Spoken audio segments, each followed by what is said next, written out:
Hello to everyone. We have more than 100 people joining us tonight. It's really exciting to have everyone here and to have Pete, Robbie, and Kemp all together for this little Q&A. I just want to say a quick message about who London ACM SIGGRAPH is. We're a non-profit organization, and we work to promote and inform the community in London and worldwide. And today we have Pete Docter, Robbie Collin, and Kemp Powers, and they're going to talk about a lovely film that they just recently released, which is Soul. So I'll just hand it off to them. Thank you very much. Thank you very much, Bobby. You've pretty much covered everything I was going to say. Apart from did you mention the way to submit questions? So if you have questions for our panelists, you can find in the chat box a link to a Google Doc. So please don't post them in the chat because then they'll fly past and it will get very confusing. But if there's anything you'd like to ask, do fill it into the Google Doc. There we are. It's just been reposted again.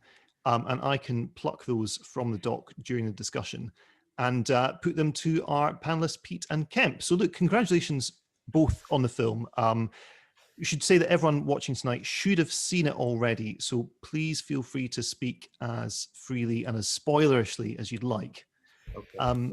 Pete, maybe a good place to start is if you could talk us through, famously in the early stages of development, Pixar films often go through a number of iterations before they land on exactly the right way to tackle the subject at hand that you've decided to tackle. So I'm interested in hearing, what was the initial thing that you wanted to explore in Soul? And how long did it take you to find Joe's story as the best way of doing that?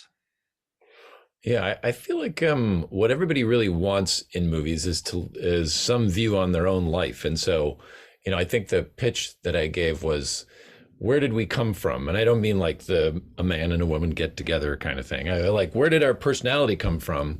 Why is it that our kids seem to already have a specific sense of who they are even before they grow up too much? You can kind of see it in there. And so I think the first pitch was entirely in this made up place called The Great Before. We had one character, our main character actually was the character that evolved into 22, this reluctant soul that didn't want to go down.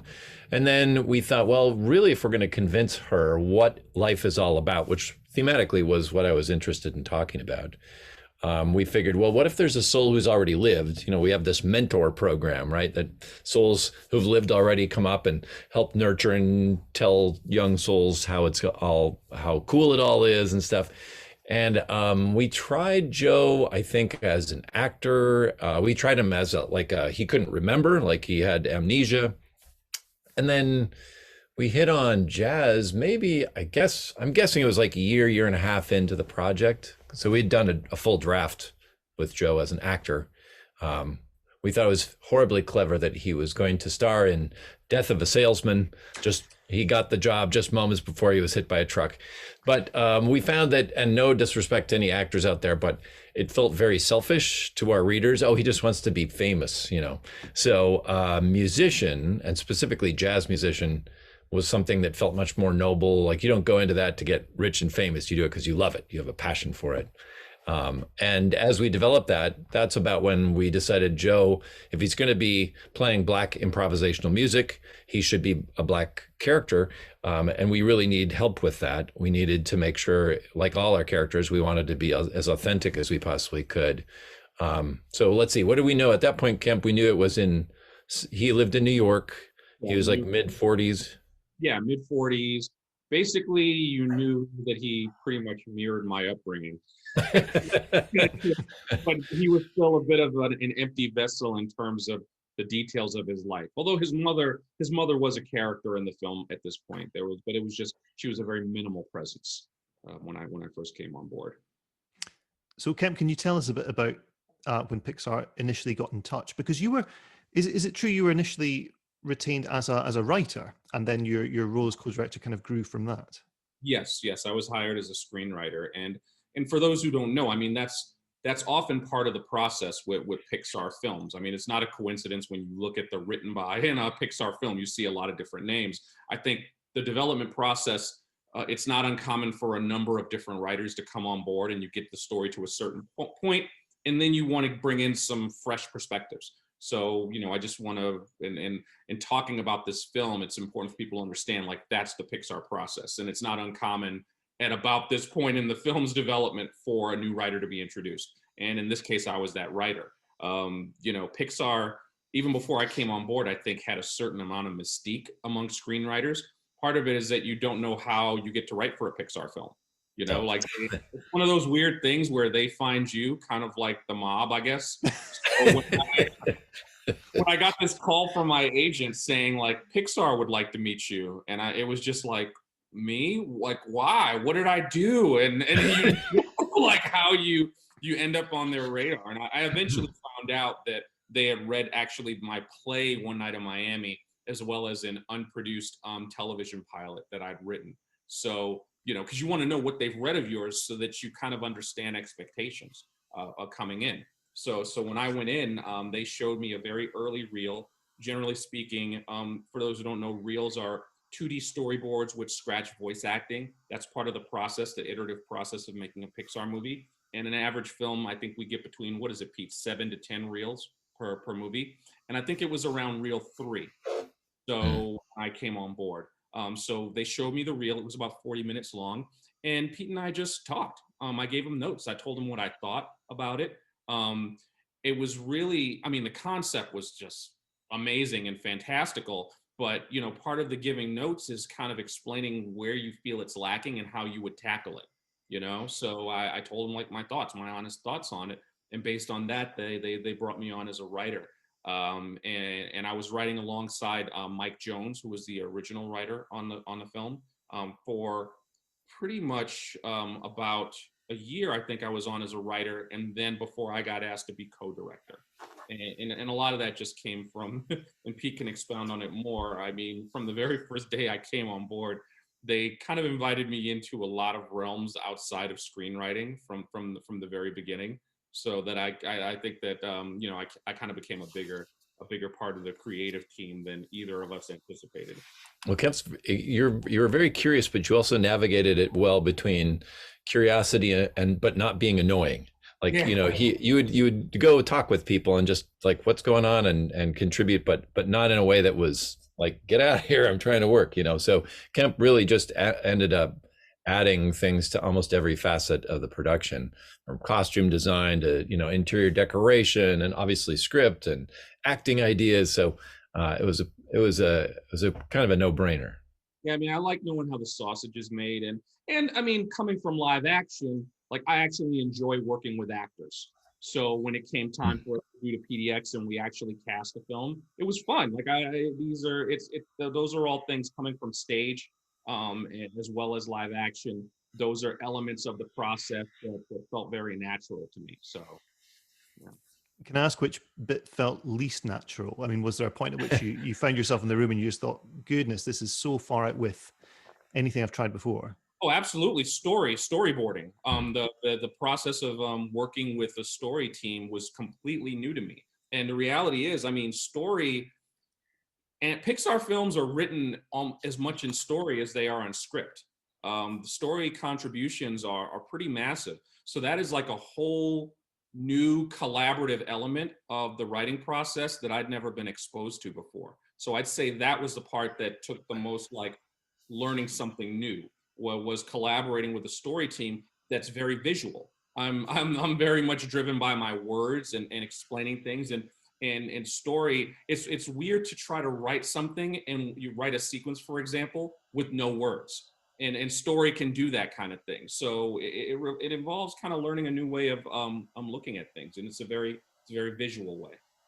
It strikes me that on this particular project, that must have been more challenging than, possibly anything Pixar's done previously, because souls are famously non-corporeal, right? They're, by definition, they're the part of us that we don't see. So, Pete, can you talk us through the earliest challenges when your animators, your artists sat down to draw something that's, like, by definition undrawable? How do you navigate that earliest part of the development? That's, I think, what attracted me to the idea was this idea, that it's not going to be just reality. It's not going to be a picture of a car or a bug or whatever. We're going to have to make this up. One of the artists said, it's like, I want to design an icon or a is that the right word? An icon of the person, well, almost like a company logo for the person. So it should represent kind of what they are and who they are at their core, but doesn't look like them. And yet we also knew we needed, a face, we needed eyes and a mouth to be able to emote so we could express our ideas throughout the script. So we just, there were must have been 7 or 8 people contributing ideas. The thing is, like, we have just this embarrassment of riches in the people that we work with, really, really smart, talented people. And I think a lot of times, Kemp and my job as directors is just steering them down the right road so that they don't end up wasting a bunch of time, because you could go in any number of ways, but if we were able to kind of articulate more fully what it is we're looking for, like I say, it's got to be somewhat humanish, it's got to be able to express and so on, then it starts to box you in a little bit in a good way, because otherwise there's just so many possibilities. You could go anywhere. And it seems for these characters, I mean, there must have been technological challenges in realizing them as well. I mean, even once you get past the concept, like something that struck me a lot about the animation in the Great Before section specifically, and especially the counselor characters, so Terry and the Jerrys, they felt really intuitive and spontaneous, as if an artist had just sort of sat down and the idea had spilled out of them directly onto the page. And I'm assuming that's not at all how it happened in reality, right? But there is a certain intuitiveness about the characters, the design that I thought was really kind of extraordinary. Well, thank you. That's awesome to hear, because it's obviously what we're gunning for. Kemp, were you going to say something? Did I cut you off? No. Okay, I saw you made a funny face. Walt Disney said something back on Fantasia. He said, if you can find something that no one's ever seen but everybody already has in their head, that's what you're gunning for. And so I don't know if that even makes sense, but when you can find these ideas that just feel like, oh yeah, that totally makes sense on a sort of gut level, I think that's, in most cases, that takes a lot of iteration and trial and error, but it's ultimately what we're going for, something that really represents that intuitive feeling. In the case of the counselors, we wanted it to be, it's the universe itself. We don't want to make any assumptions that these are angels or gods or anything. And yet we also don't want them to look like people, because they're not. So we had this idea of the universe sort of coalescing, dumbing itself down into these figures, almost like a bent wire or something. Kemp, you described it as like a scarecrow. Well, yeah, it's like, how to us, we think that a scarecrow sees a scarecrow and thinks that's a person. But in reality, it's absurd looking. So to the universe, they're like, okay, we'll make ourselves look like people.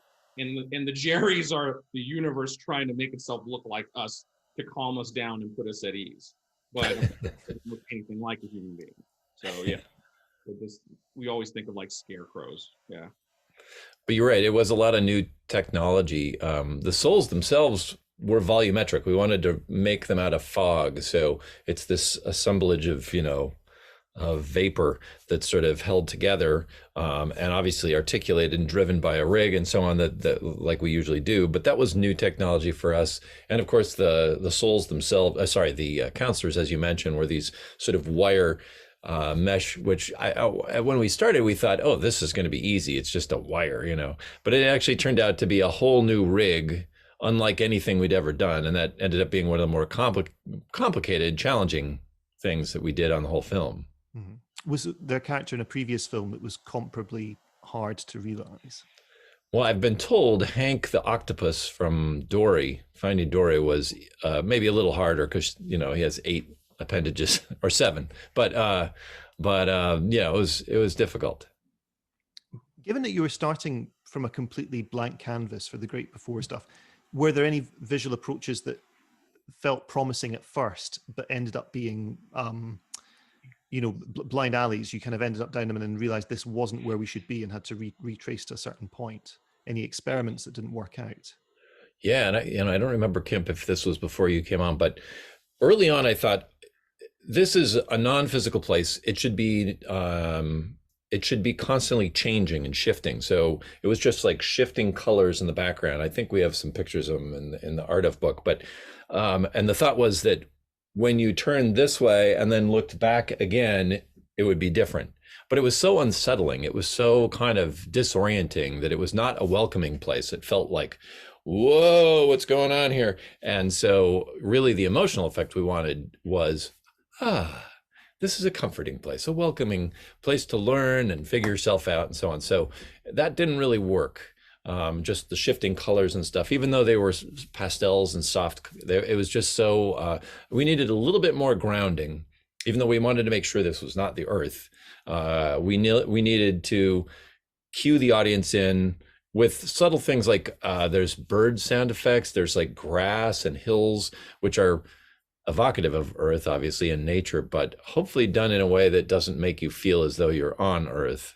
It's a sort of ethereal, other place, but that has some of those things that make you feel sort of comforted. And Kemp, presumably from a writer's perspective, you can't have been that constrained by like existing theology or philosophy, because I think when we think of religion's ideas of life that's beyond Earth, we think of the afterlife, right? It's all about what happens to you after you've lived here. But in Soul, you're dealing with the great before, right? So was there any sort of frameworks you could base how this place operated on, or were you pretty much working from a clean slate? No, we were pretty much working from a clean slate, and that was a good thing. I mean, I think it would have been a lot hairier for us if it's part of the reason why we never do even take a stab at what the afterlife looks like. Other like we purposely were like, okay, well, we did discuss, I think, at least maybe one or two versions, Pete, remember, where we kind of explored what was on the other side of that light. And man, that was a rabbit hole that we were like, there's no way we want to go down this hole. There's so many ways to interpret it. And I think there was a certain freedom in the fact that exploring before is something that almost no one's ever done, and it's something that people don't do. So I think it makes people more relaxed and more open, and provides a lot fewer opportunities for us to potentially be blasphemous in our storytelling. I thought it was really incredible how the contrast between the Great Before sections and the New York City sections, which are so visually rich and beautiful in a completely different way. Kemp, as a native New Yorker, I mean, you said you kind of strongly identified with the character of Joe. Was there something you were especially pleased to have pinned down in those sections of the films that seemed to capture the essence of the city? And I don't just mean like, not like the tourist, the landmarks, like the Statue of Liberty or the Empire State, but something lower key or perhaps intangible about what the place is like. Well, I mean, yes. Specifically, there's a moment in the film where Joe and 22 go on the subway, and I think there's something about being on the subway in New York that I think is intangible, really, really. Also, several of the elements of Joe's life, and speaking to the story artist, are kind of pulled from my own experience. There's the shot where the train kind of makes a hard left turn behind Silvercup Studios with the sun setting, where you see Joe looking out the window. That was actually my commute to work.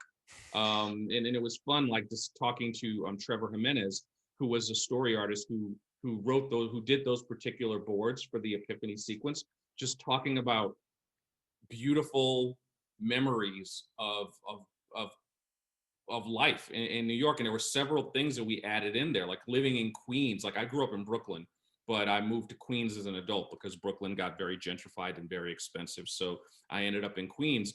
And I remember distinctly noticing how in my particular neighborhood, after hours, most of the homes had yellow cabs in the driveway because a lot of the cab drivers actually lived in Queens. And I never noticed the yellow cab on the street after hours in Brooklyn. So we added this shot where there was kind of a sunset on a street. And if you look at it closely, you'll notice most of the driveways have yellow cabs parked there because Queens is the most international borough. And a lot of those countries end up being cab drivers, and that's where they go home to. So there's several things like that you might not even really notice it in watching the film, but they really evoke a lot to me personally, as someone who not just grew up there, but also lived there as an adult for quite a while. Pete, were there any of those visual aspects of city life that weren't technologically possible in your earlier films? So I'm thinking about like the San Francisco of Inside Out, or even Monstropolis. If there were things you could do, oops, have we just lost Kemp? No, here he is. Okay, all good. He's back. He's back. You know, certain textures of city life that weren't simply technologically possible on previous films that you could do now. Yeah, I think even things like the textures of the sidewalk. I mean, you know, it's the jumps from early on, from like Toy Story to Bug's Life, and Bug's Life to Toy Story 2 and Monsters and so on, were huge. And now I feel like we're getting generally smaller in terms of they're more like the way in which things are done that are improved. I can't think of anything that, see, a lot of this is like, I just trust them to go do it. We knew we wanted the world of New York to contrast the softness and fogginess of the ethereal world. So we really tried to put in angles and a sense of sharpness and texture. And then a lot of the way things were executed are kind of beyond my abilities to totally understand. I will say I'm constantly amazed by things that we just couldn't do. Like back on Monsters, we had this idea of cake layers. And if you look at the set, you'll see that a lot of the city are actually the same pieces. It's just that, oh, this is the same bit, but it's the windows are swapped out and it's colored different. So there's a lot of cleverness in reusing elements. With New York, I have no idea how in the world they were able to build that level of complexity. The modeling is crazy, and it's beautifully. The other thing that I would say about it, a lot of folks look at it and say, "Oh, it's very realistic looking," and I sort of take umbrage with that because they are actually very stylized in subtle ways. We didn't want it to look, whoa, cartoon, but we didn't want it to look real. It still had to work with the characters that we had designed, these stretched out, stylized characters. So the world, in very subtle ways, conforms to the reality that we'd set with the characters. Yeah, and I think a lot of that misconception that it's hyper-realistic comes from the great work that our lighting DP did, Ian McGibbon. It's a lot of stuff that we did with light that I think creates this sense of realism that work, and I guess it's a proof that it works so well that it meshes with the stylized designs of the city itself. I was just going to mention the lighting. There was the point at which Joe comes out onto the busy street for the first time, and the light kind of, it's like you can see the aperture of the lens adjusting to kind of stop being swamped by this natural light. That's something you experience on a day-to-day basis leaving the house, at times of history when we've been able to leave the house on a day-to-day basis. Yeah. But I think we're not used to seeing it in animation, right? Certainly not in hand-drawn animation. There's no real equivalent of that effect. So to experience that in CG animation is I think it's quite extraordinary. And yeah, like, you're both saying, that's where this misapprehension comes from, that we're seeing something hyper-realistic because we're kind of digesting the image in the same way that we do the real world. Yeah, exactly. We wanted to put the audience into 22's shoes there, where they're just overwhelmed by the noise, the light, all the physical sensory experience that she had never had before. Being a soul, you don't sleep, you don't eat, you don't do any of these things because it's all body stuff. So this is really our introduction to the aggressively noisy and active world of New York, which was a fun challenge. I was going to also mention that Ian McGibbon, our DP, had mentioned early on, he said, I want to capture like the classic feel of New York are those 70s films, like Woody Allen films, and I'm drawing a blank now. There's a lot of Scorsese, yeah. So we used the similar film stock, this is all computer, but and we used wide angle lenses, so they're anamorphic lenses. You can see in the boba, like the blur patterns, it really captures that feeling. Even the color, the lighting and color, they tried to condense in a similar color palette to the type of film that was used in those films. So it's all very intentional. It was really satisfying because obviously, because the Great Before stuff we didn't have figured out initially, we animated things very much out of sequence order for this one. Basically, all the real world stuff was animated first, and we animated most of the Great Before stuff last because we had to figure out how to actually do most of those things. So I believe that moment where Joe goes out, that's part of a sequence called Hospital Escape. And it was actually one of the first couple of sequences that went into animation. So I remember like that was one of the first things we showed Jamie animated. Remember, Pete, when we put him in the room? And you could see like the look on his face of like, whoa, like you didn't see that coming. Just because it, and it's also some of the camera moves. Our other DP, Matt Asbury, we did some really cool camera moves that I hadn't seen before in a Pixar film. Going back to the very earliest sequences where it's kind of like a lot of shaky camera movement, the POV changes and stuff like that I thought were really fun and dynamic in a way that I hadn't seen before. Kemp, you mentioned they're showing some footage to Jamie Foxx. I want to ask a question here from Howard Fuller. How did the characters sound in your head? And did Pete surprise you in a good way, presumably with how they ended up being cast? How did the characters sound in our head? Different in most cases. I think the only character that sounded the same in my head was Terry, the accountant. And that's because we literally wrote that character for Rachel House. That was the one character that in conceiving the character, it was like, imagine Rachel House. So yeah, we were lucky she said yes. Yeah, we were really lucky she said yes, because we were literally just like writing for Rachel House and her voice. I'm just being a big Taika Waititi fan and going back to like her character in Eagle versus Shark. I mean, I just love Rachel House and wrote it for her, and thank God she said yes.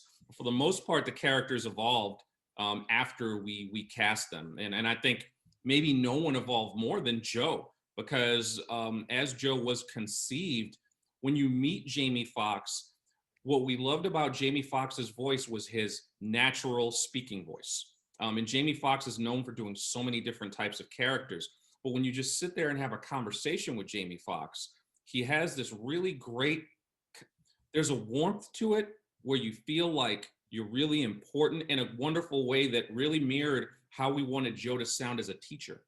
And like, because we wanted Joe to be good at his job. So I'd say that Joe got cooler after we cast Jamie Foxx. He wasn't your traditional, I think, Pixar or animated protagonist where he has no self-confidence. He got a lot more self-confident.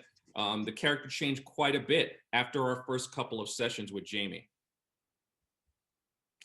I've got a question here. Actually, there's a few people have asked something similar. So this is from Cynthia, but Antonio's asked something along the same lines. Now, given Soul's protagonist is a 45-year-old man facing a very grown-up life crisis and themes, were there any concerns that it may not be as appealing to your core younger audience? And I thought something very similar when I saw Soul. There's a moment, I think if you've studied philosophy, that you kind of realize, hang on, this is essentialism versus nihilism. This is like one of the great debates that's going on in this film. So how did that, and this is actually something Antonio mentioned as well, how much of a challenge was that when it came to pitching the idea to say, these are the things we're going to address, and this is the character through which we're going to do it? Well, before you answer, Pete, do you remember when you sent me the YouTube video, Essentialism for Dummies? Just curious. Like, I remember Pete literally sending me a YouTube video, Essentialism for Dummies. Yeah, no, I'd be lying if it didn't cross my mind that we're like, I don't know. But to really talk about this idea of, are we born with a sense of something we're meant to do? It seemed like that's the age you need to pick. And specifically that, like, just even though we'd like to pretend otherwise, there is a kind of point in your life where if you haven't kind of found your thing, you're probably getting to be a little late. And that's why specifically we put Joe at like age 45. You don't find really even, okay, so like not Calder, Kandinsky, I guess, was about 43 when he finally locked on to painting. But you don't find a lot of people who make switches much later than that in their life and result in something really big. So we wanted to, I think that was it, just the story kind of seemed to demand that be the choice. But then, I was kind of hanging my hat on, well, we have all these other characters, these souls and that are going to be fun and colorful and kids will enjoy. So it felt like that was what we needed to do. And we had those internal discussions. I mean, I hope it's not giving away, I know the brain trust conversations we keep secret, but I remember one specific brain trust where I think it was Lee Unkrich, who after the screening, the first thing he said was, "You guys do remember we make movies for kids, right?" Like, like that was how the meeting started.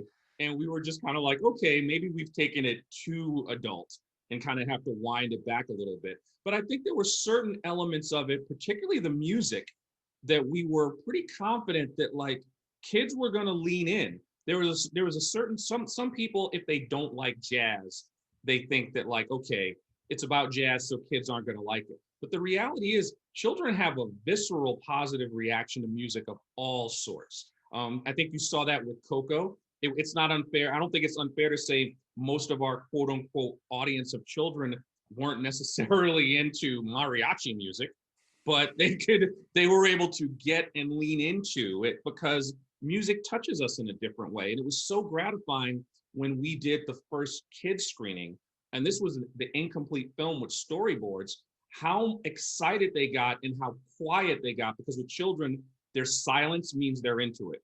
And how silent they got anytime music was being played. Anytime there was like, for example, the concert medley, which we were concerned might have been going overboard, but that was when the kids like really, really leaned in. So the music itself, I think, is a really something that helped kids connect to the story.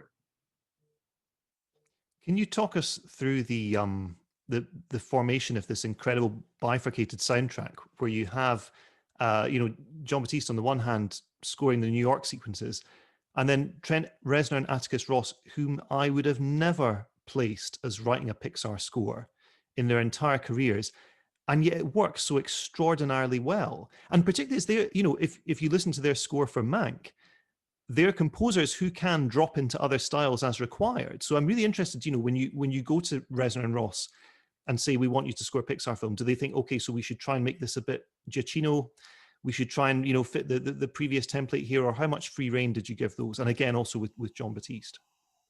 We told them we want you, and they were very forthcoming and said, we recognize we're clearly going to have to develop, what did they say, like a different palette than our usual, 9 Inch Nails, the Gone Girl kind of score. So they were definitely in hunting mode at the beginning. And they confessed, they said there was one point where they tried to do kind of a Randy Newman sound, and they were like, no, this isn't working. They didn't even play it for us, which is just as well, because we wanted something that sounded unique and specific. And I think it was a little bit of a stretch for them. It was a little stretch for us, for Pixar, because it was outside of our kind of comfort zone of the way we usually work. But a lot of times, man, you get some good stuff when people are stretched a little outside of their comfort zone. Yeah, I think Trent and Atticus said this score took them way longer than usual. They said it took about 6 months total for them to score this film. And they have about, you guys just hear what we use. There's probably 3 films worth of score that they created over the process of making this. I mean, they tried a lot. At times I actually felt a little self-conscious, like, are we being jerks? You know what I mean? That we keep on going like, well, no, or could it be a little more like this? And I'll admit, like the Trent and Atticus element of it was one of the things I felt the most excited about in making this film, because it was so different. And they were really game in a way that was, and they contributed thoughts to the film in general, to story. Like they were real collaborative, as was Jon Batiste. I think Jon Batiste, and with both Trent Atticus and Jon Batiste, I think we got so much more than we ever anticipated. It almost felt like it became more than just a job for all of them. And that shows, I think, in the final result. Yeah, the design of it, the musical design of it came out of editorial. Our editor, Kevin Nolting, started using jazz like basically needle drop for all the stuff in the city, and we were like, oh, how far can we push this? Could we make it so that all of the earth stuff is jazz based and all the ethereal stuff is more kind of traditional score, although even that is a little bit of a stretch of the word traditional. We wanted it to be sort of ethereal and not using usual instruments. As much as I love the orchestra sessions at the end, going and perform, hearing a 110-piece orchestra perform this. It's one of the great joys of making these movies. But on this film, it felt like it wanted to be something else. It wanted to be whatever Trent and Atticus came up with. I'm not sure how you describe it. I've got two very SIGGRAPH-y requests for more information about the Jerry's rigs. So this is from Daffy and from Lily. They'd love to hear more about how the rigs for the counselors were set up and what the specific challenges were and how you got around them. I was looking for, I don't think I can screen share, but we do have some stuff that maybe has been published. Basically, it was a bunch of three-dimensional points in space, which of course allows you to make anything, but is horribly complicated to be able to control all these points. You're bending a spline through space. So they came up with a rig that allowed us to take groups of them and move. So you could essentially build an arm, create it as an arm and animate it as an arm, and then have it go away into something else if you needed it to. So I'm not sure if that's a very explicit, clear description of what they were doing, but it did take them a couple of months to work all that out. And even then, we had a limited crew of animators who were kind of able to or wanted to animate the counselors. We had a small group. It's like Ron Zorman and a bunch of other folks that I think really enjoyed the suffering. We gave Ron like all the shots where the counselor had to turn into a bus or something, and so he was taking all these points and bending them around in space to form these characters. Yeah, like there's only, because it's quite a move. Every once in a while, I think we only do it a handful of times in the entire film, where you see the camera move around the Jerrys, and then you see that even though they're 2D lines, they exist in three-dimensional space. But there's a camera move where I believe there's one in the theater where the character that's voiced by Richard Ayoade, the camera kind of does that move. Remember, Pete, from like his left side, and it rotates around him, where you actually see that they exist in three-dimensional space. But that's how complex it is, that we don't actually do it too many times in the film. There's a question here now. It doesn't have a name against it, but the question is, did you have the input of psychologists? Presumably this is during the writing process and not like during your lunch break. We need that. We did. We talked with religious experts, priests, rabbis, all sorts of folks. Specifically, one thing that I knew we wanted, what I'm hoping we were able to achieve, is sort of a sense of awe. It's that sense, and really I started the pitch with this of like, how when you sit under the stars some nights you feel utterly insignificant and tiny in comparison to the vast expanse of the universe. And then others times you sort of take a breath and you feel connected to all of that, and you feel bigger than yourself, And there's this sense of awe that happens, I think. It's a bit of fear, and it's this sort of like tingle in your chest that you get that when you stand at the edge of the Grand Canyon, you experience something bigger than yourself. And so I was curious to know more about that. And that was something Dacher Keltner, who actually came in quite a bit on Inside Out and talked about emotions.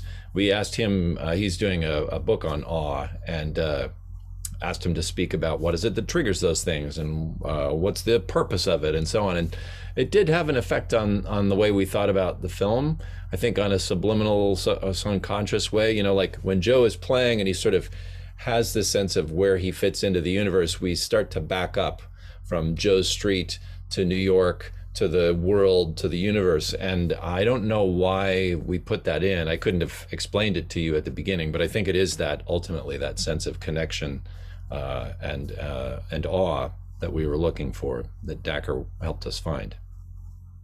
I think we've got time for one last question, so I'm going to go to Jake here, who asks, when working on a project this big, are there moments when you lose the motivation and drive existed at the beginning? And how do you stay invested and push through those moments? Something that struck me about Soul was, as Pixar films go, it came together relatively quickly, right? I mean, Inside Out was certainly, it was more than a year longer than Soul, and it struck me that for such a complex film, the process seemed pretty streamlined. But were there those moments along the way where it felt Sure. like you hit a dead end.